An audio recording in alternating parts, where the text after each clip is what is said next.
Our kids were coming home crying, complaining that the day was too long. They said they didn't have any time to socialize with their friends, to go outside and run and play. They just had lost that love of learning that we wanted them to have. I guess as moms, we just weren't okay with that.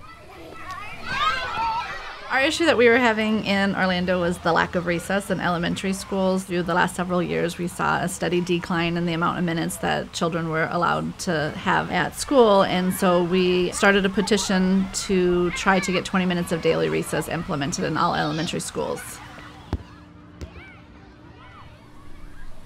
My first instinct wasn't to go and complain, but at the same time, my daughter was 5.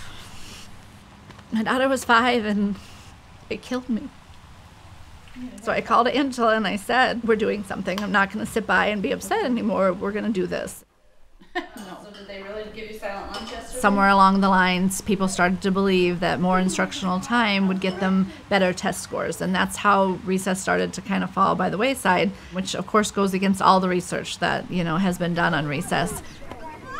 Every organization, every group, every scientist who has studied recess has found it to be a critical part of the school day for elementary school kids. So for us, it really was changing the conversation from what adults want to what our kids need.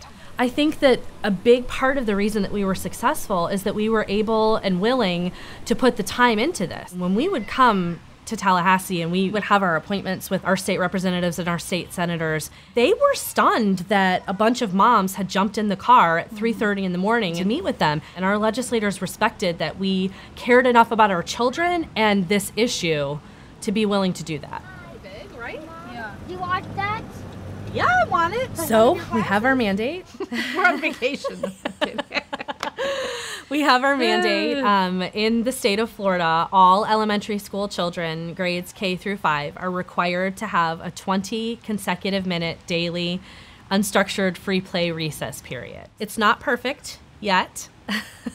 We're working on it. They excluded charter schools in the mandate, which I think we can get fixed this year, but that's something we do want to go forward with this legislative session and try to get that changed so that charter schools would be required to have the 20 minutes of daily recess as well. I don't think that mothers realize the power that we have in numbers. If we could get more people involved, I really think that our education in Florida would be a lot different. My biggest piece of advice to people is stop complaining to your friends and start being an advocate for your children. And it may be uncomfortable. It's not going to be easy. We walked out of many meetings in tears, but they were worth it.